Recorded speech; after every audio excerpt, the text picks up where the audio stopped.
All right. Let's just start it off by raging. Whoop.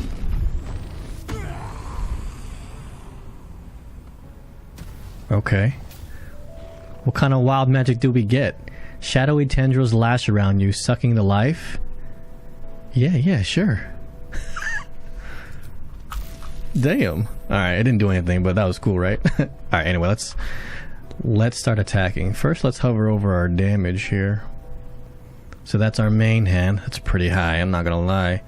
And that's Flurry of Blows. That's also pretty damn high. Holy. Alright, let's get it going. Oh, actually, I forgot something. We almost fucked up the video there. Let's go and add some more necrotic damage to our unarmed attacks. There we go. Oh my god, that's a lot of damage. Alright. Let me shut up and let's just get it going, yeah? Alright, boom. Whap, whap, dead. Lit. Next one. Whap, whap. It has 1 HP. I'm gonna just act like that's dead, alright? We're gonna move on to the next one. We're just gonna act like that's dead. Alright, so now we're gonna do some normal attacks here. Boop.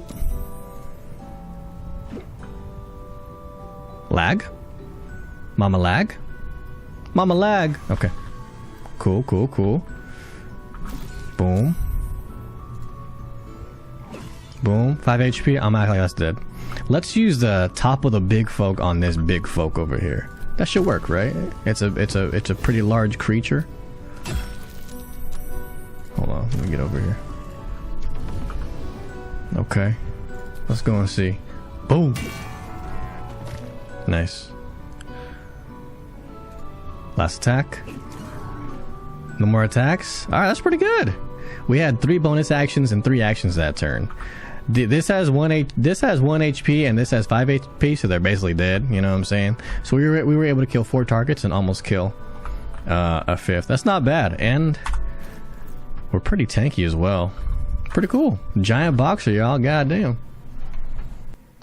What's going on with y'all, man? AoE back at you again with another Baldur's Gate 3 video build guide. And this time, I'm going to show y'all my version of what I think is the best monk builds. Now, I tried a bunch of combinations. I tried monk with druid. I tried monk with rogue. I tried monk with barbarian, monk with fight. I tried a bunch of combos, right? But I wanted to find not only the highest damage, but the coolest one, okay? And I think I found it. The Giant Boxer. Now, it's literally that. Half of the name is Giant because of this sword. This sword gives you giant form. And the other half is the Boxer because the Flurry of Blows damage goes crazy. Alright? And this is without any buffs. This is fully unbuffed Flurry of Blows. Also, we are using our boy Astarion, because when you make Astarion a vampire ascendant, part of his storyline, he gets a 1d10 to his attacks. And that's kind of crazy. That's, as far as I'm concerned, one of the best attack buffs in the game. So you can expect me to use Astarion for a lot of these attack build guides coming up soon. Alright? Because it's too hard to pass up. But yeah, man, I feel like I found, you know, maybe not the best, but one of the best and coolest versions of the rogue build. You know, it combines the heftiness of a barbarian and the martial art of the rogue. Alright, and of course my normal build guide, this is how I'm gonna do it. We're gonna go over the level progression, we're gonna go over the items, and then we're gonna go from there. Alright, so without further ado, I'll present to y'all the Giant Boxer. Now, first thing I want to say before we go over the leveling process, this build can be played from start to finish. There's no respecking whatsoever.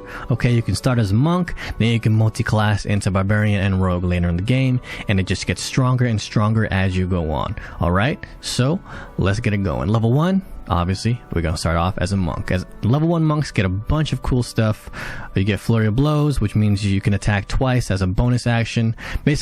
It's basically an extra attack for a bonus action. Really, really good off the bat. Monks are very, very strong. Actually, throughout the whole game. You know, normally in D&D, monks are underappreciated, underpowered, but for some reason, Baldur's Gate 3, they gave them a lot of items to work with. And I'd say they're one of the most strongest attacking classes so far, okay? monks also get some key points. You can use them for a bunch of stuff. They get unarmored defense, which we will be using. And we get dexterous attack, where unarmed attacks scale with our dexterity instead of our strength. But we're going to be using strength, so don't worry about that one. Death strikes. Our monk... Basically, this means our unarmed attacks will deal 1 to 4 bludgeoning, which will scale the higher level we get as a monk. And I believe it's 1d6 at the level that we're at. And of course, you can, as a bonus action, if you don't have any key points, you can just make a regular unarmed attack. So monks get a bunch of stuff at level 1, a lot to play with. And as far as the ability scores go, you want your strength at 17, because our first feat is going to be Tavern Brawler, to make that into an 18. And the second most important stat is Wisdom. Wisdom is gives us our AC because of the whole monk thing, right? Instead of using Dex. And it also gives us damage, comboing with some boots that we're going to get later in the game. All right, our third most important stat is obviously Constitution. We are a melee class. We're going to be getting hit, so you want to have a little bit of HP. And as far as the fourth stat goes, I just put in Dex just so I don't get a -1 to my initiative rolls. You know what I'm saying? And as far as the skills go, doesn't really matter. I'd say the most important thing is making sure you get proficiency in athletics, because you don't want to get shoved off a cliff. That's the most important thing. And then just put the secondary into whatever. I put into insight because we have pretty high wisdom. All right. At level 2, we're sticking with the monk, and we get some more key points, some more movement, and we also get patient defense, step of the wind, and disengage. Now these can also be used as a bonus action. These are kind of the lesser versions of the rogue bonus action stuff. All right, I say the best one is patient defense. You can activate this, if you're in the middle of a lot of enemies and they have disadvantage on all their attacks against you, and you have advantage on dexterity saving throws, which is like fireball and a lot of AoE damage spells. You know what I'm saying? So this is a pretty good defensive move. You're probably going to be using your key points for this over these two, because eventually we're going to be multi-classing into rogue to get the better versions of these. But yeah, patient defense, not bad for defensive skill. Alright, at level 3, we are still sticking with Monk, and we get some more key points, and we get Deflect Missiles. So you've probably seen Gloves of Missile Snaring on one of the first vendors in the game that you run into, and this is basically a Monk version of it, and it does the same thing. So pretty much you could reduce the damage from a ranged weapon attack by 1d10 plus your Dex modifier plus your Monk level, which is pretty damn good early game. So any arrows, any bowmen that try to attack you, you'll pretty much take 0 damage against them. And if the damage is reduced to 0, you can use a key point to deflect it back at them, dealing damage instead. So not only is it a defensive move, but it can also be used as an offensive move. Not bad. More importantly, though, we get Flurry of Blows. We get different types of Flurry of Blows, because the subclass that we choose is of course Way of the Open Hand. Now, Way of the Open Hand is probably the best monk class if you're just going by straight up damage. These are more thematic, 4 elements in Way of Shadow, so expect builds out of me from these. But as far as pure damage goes, it's really hard to pass up Way of the Open Hand, because you get different types of Flurry of Blows. You get Flurry of Blows Topple, which can prone an enemy, and if you prone someone, you have advantage on all your attacks afterwards. So you're probably going to be starting off the fight trying to prone the person you're attacking or the enemy you're attacking. Then it also comes with Stagger. You can make the target unable to take reactions, also another really good thing. There are some enemies in the game that do counter spells that have really annoying reactions. For example, Harlot from the House of Hope, their reaction is to fucking go into ethereal mode, and basically you can't hit them until it's next turn. This will totally cancel that, so really good stuff there. And you also get Push, basically exactly what it says. And if you didn't know, pushing is really good in this game. You could push enemies off of a lot of cliffs, you could push enemies into lava. Really useful stuff with Push. Okay, at level 4, as a monk, we get our feat, and of course, the feat that we're gonna get is Tavern Brawler, giving us a +1 to our strength, making it 18. And of course, now our strength modifier is added twice to the damage and the attack rolls, letting us hit harder and letting us hit more often. So Tavern Brawler is easily the best one, the best feat for this type of build. And we get a little bit more key points, and we also get Slow Fall, so we can use our reaction to basically cast Featherfall on ourselves. So that's pretty nice as well. At level 5 as a monk, some more key points. Extra attack, really good once we can start working into our two-handed build. But also we get stunning strike for both melee attacks and unarmed strike attacks. And because our wisdom modifier, which is where the stunning strike scale, is pretty decently high, we might be able to land a stun on an enemy. If there's a really annoying enemy like Raphael, who has 666 HP, you stun them, then you win. Then you win. They're stunned, and when they're stunned, they can't do shit. You could hit them all they want, and of course you could leave them stunned until the next turn to focus on another target. Super good stuff there.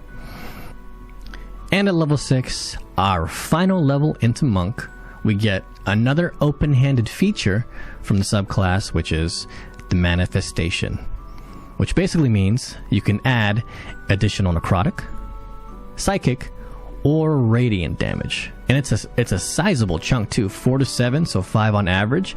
Crazy. Really good here, which another reason why Way of the Open Hand Monk is just really good for punching people straight up. And of course, we get some key points, some more movement, and also our unarmed strikes count as magical, so it overcomes resistance and immunity to non-magical damage, which is really nice, because later in the game, some enemies are going to have that. But we also get something really interesting here that I think is overlooked a lot. Wholeness of body. Regain half of your key points and enter a temporary state of wholeness, where you regain key points and have an extra bonus action. So this actually comes with a lot of cool stuff. You heal yourself, you regain your key points, and you should be using key points all the time on all your attacks, by the way. You should be spamming the hell out of your key points. And I want to note that key points also refresh off of a short rest, so you might as well use them every single battle. On stunning strikes, on flurry of blows, use them, because you have multiple ways, especially the item that our amulet, we're going to have multiple ways to regain our key points. So don't ever be afraid to use your key points. Yes, we're only taking 6 levels into monk, but because we have wholeness of body and the amulet that I'm going to show y'all, we'll pretty much have our key points on all the time. Okay? I haven't even mentioned the latter part of this thing. You gain an extra bonus action. You gain an extra bonus action, which means another flurry of blows, which basically means another bonus action extra attack, because that's what flurry of blows is. So it's crazy. Again, Way of the Open Hand Monk is really hard to pass up for just raw damage. But now, it's time to multi-class. Now, you have a choice here. You can either go into Barbarian to start, doing some two-handed stuff to combine with your flurry of blows things, which is what I would recommend. You also get rage. You also get reckless attack, which is really good stuff. Okay, or if you wanted, you could head into rogue right now and try to rush thief to get that extra bonus action. All right. I wouldn't recommend that. That's more of the late game kind of thing, adding an extra bonus action. Plus, the rogues don't really you don't really get that much from being a level 1 and 2 rogue, right? You do get sneak attack, but meh. So for me, I would pick Barbarian. It's just the more consistent choice, and honestly, the more fun choice, because now you can start wearing the two-handed weapons that your party isn't probably using. You know what I'm saying? So I'll go Barbarian here, and of course we get Rage, which is really good. You're gonna rage every single fight. Rage is refresh off of a long rest, but you get like 2 or 3 charges by the end of this build, so it's all good. At level 8, we are sticking with Barbarian, and we get Danger Sense, which is okay. we can basically spot traps and shit like that. But we also get Reckless Attack, which is definitely very good. So now, if we're making stuff prone with our offhand, with our punches, just in case we don't, we still have a way to get advantage on all our attacks. And by the way, if you start with your weapon, this doesn't work on unarmed attacks, but if you start with your weapon attack, I believe that carries over to your unarmed attacks. That's how the interaction was working when I was using it. I don't know if it's a bug, but as you saw in the intro, I basically had advantage on all my attacks. You know what I'm saying? So, but one more level into Barbarian.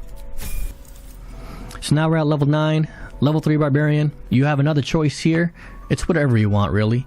I think the most basic choice is going Wild Heart and picking the Bear Heart, just because you're probably you are a melee class, so you will be taking damage, and to prevent from dying, you're probably going to need to be a Bear Heart, Wild Heart Barbarian. Okay, but if you want to have a little fun, The fun choice is wild magic. This basically means every time you rage, some random shit's gonna happen. Okay? I believe most of those effects are good. There's like one bad one where you turn the area into difficult terrain, which is including your party. But I think most of the effects of the random things that can happen from wild magic is a good thing. You might add some extra damage to your weapon. You might give your party some more armor class. So who knows? So for me, I chose wild magic because I like having fun. And honestly, with the items that you get and with the party that I had, no one was really dying anyway, and I was killing my enemies before they can have a turn. So Wild Heart was pretty useless for me, so I went Wild Magic. But for you, it's up to you. Okay, at level 10, we are multi-classing out of Barbarian and going into Rogue, and this will be where we're ending our stop into the multi-classing business. We're going to stick with Rogue for the rest of the journey, and of course, we get Sneak Attack, which does work with our two-handed weapon, but I don't believe it works with our unarmed attacks. Actually, I do. It should work because you are wielding a melee weapon, so that should work with both your unarmed attacks as well. So that should be good there. And as far as the abilities, again, it doesn't matter. Just make yourself expertise in athletics. Now you definitely shouldn't get shoved off of a cliff because you're super strong. All right. And I just picked perception because you make a lot of perception checks in the game, and just whatever you want to choose here for the abilities. And the level 2 is a rogue. We get the better versions of the dash and disengage, right? So now you can remove Step of the Wind dash and Step of the Wind disengage from your bar and replace it with these, because these are just better because these don't cost a key point. You know what I'm saying? And for our final level, for level 12, our final level as a character and our final level as a rogue, we're of course going with the Thief class. Why? To get an extra bonus action. An extra bonus action means an extra flurry of blows attack, which basically means an extra bonus action, extra attack. So kind of a no-brainer here. All right, but now it's time to show y'all the items that I use with this build to combine both the girthiness of the barbarian, pause on that, and the punchy boyness of the monk. All right, so let's start off with the helmet. Horns of the Berserker. You gain a +2 bonus to attack rolls when attacking creatures that have already taken damage, which is all the time, pretty much. And the second line, unarmed and melee attacks will deal an additional 2 necrotic damage as long as you don't have your full health. Now, that's really easy to accomplish. Just have one of your other characters punch this character, hit it for 1 HP, and boom, you get that buff. It's that easy, okay?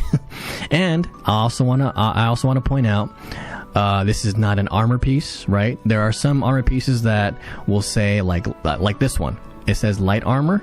All right, this helm would be really, really good with this build, but your AC goes down tremendously because it says light armor. All right, we want to make sure we're not wearing armor with this build, so that's why I'm using Horns of the Berserker. But if you didn't care about your AC, I would say Helmet of the Grit is actually better because you can just, again, you can have another character deal 50% HP to this character, so you have an additional bonus action. And again, this is an action economy type game, so the more bonus actions, the more actions, the crazier you are. But for me, I didn't like the AC dip that I took. This character will die with that low AC. I'm sorry. Even as easy as this game is. But so for me, I went with the more consistent choice, the non-armored choice. So now I have the unarmored defense buffs and I have the unarmored movement buffs by using Horns of the Berserker. And you can get this in one of the vendors in Act 3. I want to say it's in it's in the vendor near Worms Rock. I could be wrong though, but yeah, you can get this in Act 3. But the alternative would be Helmet of Grit, which you can get from the Vampire Mansion, okay? The cloak, again, I don't think I've shown y'all a build where I wasn't using the Cloak of Protection. It's just good. It's just so good. +1 AC, +1 saving throw. What's there to complain about, all right? You can use Flesh Melter because you are a melee. You are a melee person, so creatures will take 1 to 4 acid damage if they try to hit you. You can do that if you want, but you know, I like consistency. I like, I like risking it sometimes, but for the most part, I like just keeping it safe. And Cloak of Protection is a very safe and good pick for, again, every single type build, okay? Now the chest might be something that y'all might not agree on. This does a few things, okay? 1, it makes our strength 20, +2 to our strength. But I actually like that it increases our capacity. Look. 480, 220, it literally doubles it. All right, and if you're a person like me, look at all my characters' inventories. Look at all these inventories. I like to pick up all the good shit. Not even all the good shit, just all the shit. Okay? So if you're someone like me that likes to pick up a lot of stuff, it's pretty annoying to send it to your camp, to filter it out, to divide it among your teammates. I like to put all my eggs into one basket. I like to put all my items into one character. So if when I'm playing throughout the game, you can get this pretty early, by the way. You can get this in Act 2. Really early in Act 2 at the last light in vendor. Alright, I put this on one of my characters and I have them just haul ass on everything. Alright, it's actually really useful and it's very good quality of life. But also, the other chests, again, this is not armor, so this works well with our build, but the other monk chests, I didn't like them, bro. Like this one, I know I've seen other monk builds have this. It's good, but it's pretty mid, you know?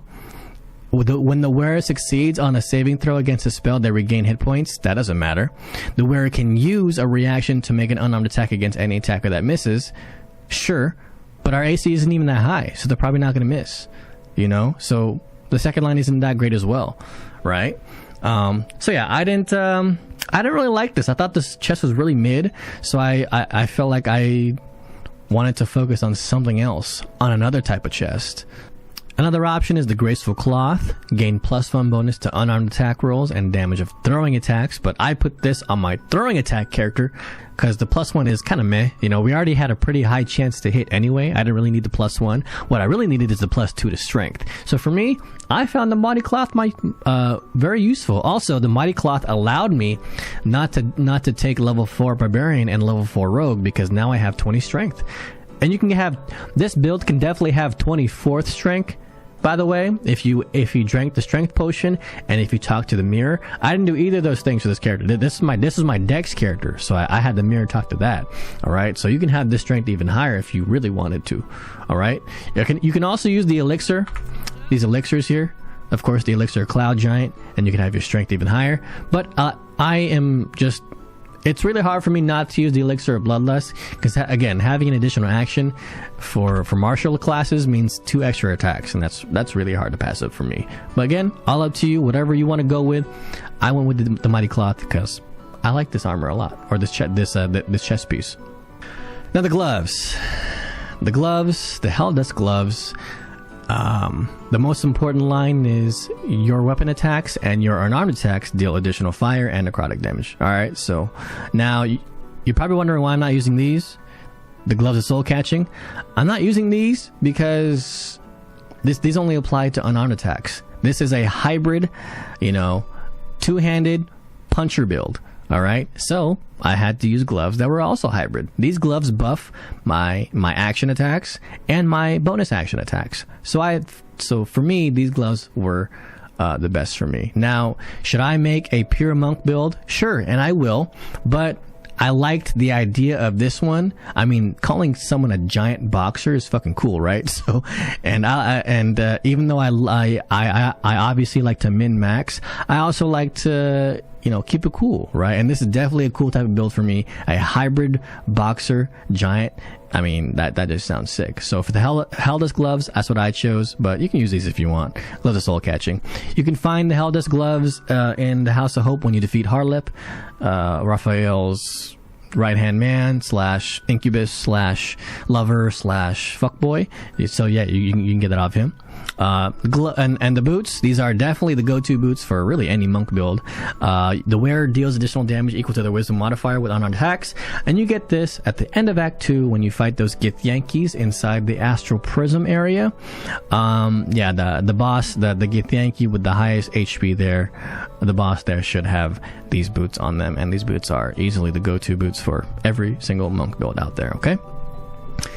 And the weapon. Baldur, look at that damage. Look at that flat. Damn, that's crazy. But yeah, the Baldur's Giant Slayer. On a hit, double the damage from your strength modifier.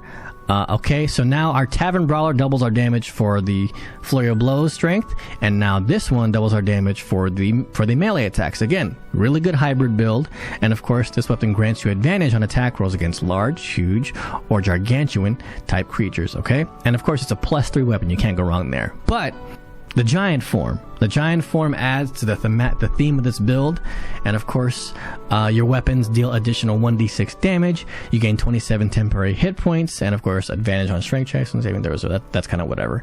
But that 1d6, I believe that applies to your unarmed attacks, which is probably a bug. I could be wrong on that, but even if it doesn't, giant form, I mean, you just become huge. and when I saw this weapon and this ability for this weapon, because the reason why, so how I landed on this build, how I landed on the concept of this build was, I knew Flurry of Blows was strong. I knew my bonus actions were set, right? But I was like, man, I can't find any good actions for this monk build, right? The actions was just like really weak unarmed attacks, right? So I was like, okay, what can I do here? Then I hovered over all my items and I saw this and I was like, oh shit. Imagine a giant boxer. And that's when I got the theme. That's when I combined everything, and I'm really proud with the result that we got. Okay, and of course it comes with top of the big folk, deal additional damage equal to your proficiency bonus on a hit. Large, huge, or gargantuan creatures take an additional 2 to 12 slashing and must see the strength saving throw and fall prone. So yeah, this weapon comes with a lot of shit. All right. And I also haven't found a build that uses this weapon pretty effectively. You know, there was the Palalock build that I built. The axe just felt better. So I also wanted to make a build that used this. And what better than a giant boxer? You know what I'm saying? So boom, that's the weapon. As far as the offhand weapon, I found a new favorite. Normally I use the Darkfire short bow. Oh, by the way, you can get this, I mean, you probably know where to get this, but if you don't know, you can get this off of the dragon underneath Worm's Rock. And if you don't know how to get there, look up a Google guide, okay? I'll give you a hint, have a lightning spell. All right, anyway. The range weapon are stat stick, so this is my new favorite one. Normally I use the Darkfire short bow because it gives resistance to fire and cold, and it gives haste as well. But because we are raging, we can't use any spells, so the haste is kind of useless. Or I use Gontramail because it has celestial haste as well, and you get light. Those didn't seem right, so I kind of looked around and I found a new weapon, which is it's in like a hidden vendor. It's in a vendor not marked on your map, okay? Which they're in Rivington in the beginning of the place. I forgot their name, but just Google where to find this bow, and then you'll be able to find it. But it has a crazy line: gain +3 bonus to initiative rolls and advantage on perception ability checks. That's crazy. That's really good. You want to have this on one of your characters at least, okay? And of course, our dex is kind of low here, so I needed some help with initiative, and this bow fixed it, right? In the Helsik fight, I was able to go first, even with such low dexterity. So yeah, for stat sticks, this is definitely one of the better range weapons, the Hellrider longbow, okay? All right, so the amulet. So you've probably seen this amulet. You've seen another version of the amulet, okay? This is the amulet that can be found in Act 1 in the Underdark, all right, near the lava elemental, in that chest where you talk to that crazy monk spirit, okay? So you fast forward to Act 3, and you talk to the monk spirit at the open hand temple, and you have two options. You can either help him, and he'll give you a weak-ass Tasha's Hideous Laughter spell on your action bar, or you can not help him, fight him, and get a better amulet, all right? And you basically get it's a higher level shatter, and the key restoration is also higher. All right, so it's very good. There are probably better damage amulets, like, you know, the crit one, or the amulet of branding, obviously, the amulet of Blaw to do some bleeding, the crit one just in case you crit, you know, combining it with one of the Illithid powers right here. But for me, I like sticking with the theme of the build, and if you're playing a monk, you should probably use this, because it's not even that bad. It's pretty good. Any way to restore ki means you could spam your ki points and not worry about it. We're only a level 6 monk, so we have 7 ki points per battle, and you use one, and you have so many bonus actions and actions, you might fuck around and use all your ki points in round 1. You know, a battle. Then you'll have no more. But luckily, you have Wholesome of Body to regain some more, and you have some from this helmet to regain it back. So you have 2 turns of unlimited ki points, pretty much. So that's why I like it. All right. As far as the rings, ring of protection, you know, cloak of protection, Kind of hard to not get it. Okay, you can get this off of stealing the idol in Act 1. And if you don't know how to do that, watch my Act 1 how to do that video. Okay, Act 1, best items in Act 1. TLDR, have fog cloud or darkness, have a chest, put the idol inside the chest, turn-based mode, and get the fuck out of there, and you should be good. Okay, and for the second one, you can do whatever you want here. I chose Caustic Band. This, again, only buffs the melee attacks. This does not buff the unarmed attacks. Okay? So you could use something else like Ring of Free Action or whatever. But or if this is your character that's has the Absolute brand, you can use the Ring of Absolute. Where the fuck is that bitch? Where the fuck is that? It gives like thunder damage or some. There you go. Ring of Absolute Force. If the wearer bears the Absolute brand, they deal additional 1 thunder damage, and yeah. So you can use that, but for me, I just use Caustic Band because whatever, you know what I'm saying. So that's the items. Boom. Oh, you can get this from the My Haunted Colony and the Underdark. Boom. All right. So that's the items.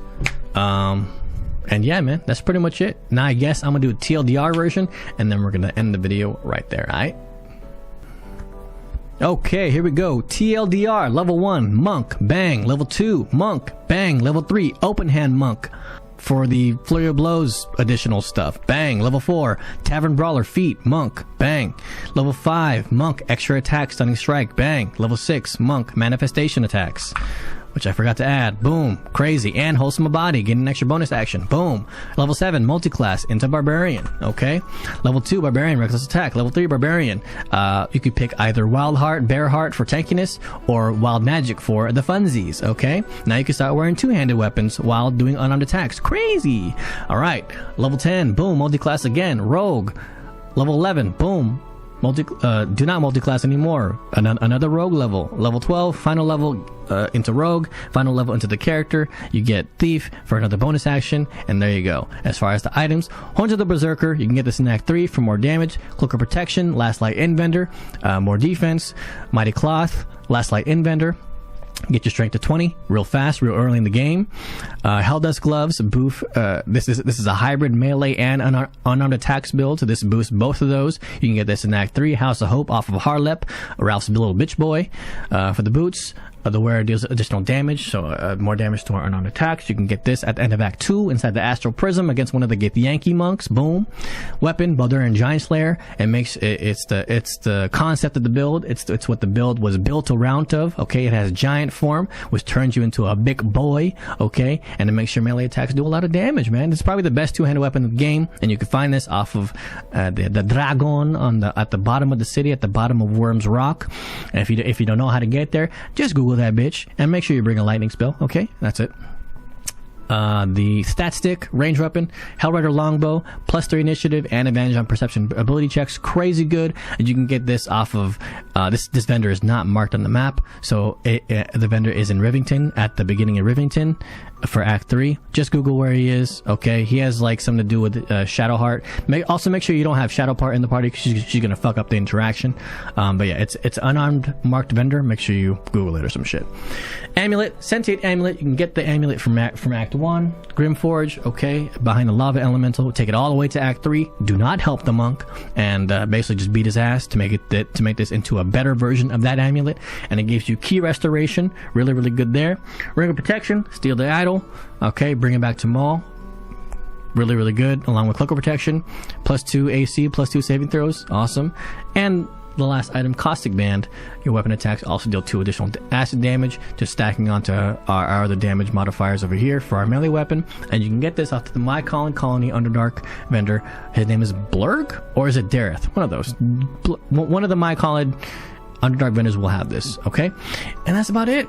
Cool. All right, y'all. Thanks for watching. I appreciate y'all watching the vid. I appreciate y'all, doing all that stuff. And make sure, like, comment, subscribe, click around, all that good shit. It helps. Trust me. Don't ask me why. Ask the YouTube analytics team. They're really relentless with their stuff. All right. They care about everything. So like the video, keep it on the tab. Leave it up, help it out. We are on the struggle bus currently, but we trying to make it out. You know what I'm saying? So anyway, appreciate y'all. And the next video after this is going to be on Wednesday, and that will be an educational video on how to pickpocket effectively in this game. All right, you can probably tell I have a lot of shit. I mean, here's the richest character that I have. All right, so we have like 100K. If you count up on my gold, we got 90K there. We got 20K there. We got 14K there. We have 11. So I have like 50K gold, and I have 20 each of these scrolls. And each of these scrolls are worth 5K from the vendor. All right. And I was able to do this not even by cheesing anything, not even by like reloading the game. I played through the game normally, and I was still able to get these crazy ass scroll amounts. All right. So I'm going to show y'all how to do that this Wednesday in a couple days. It's super easy method. And so yeah, look out for that video. Otherwise, appreciate y'all watching. Thank you so much. Again, like, comment, subscribe, and I'll see you on the next video. All right, have a good one. Peace.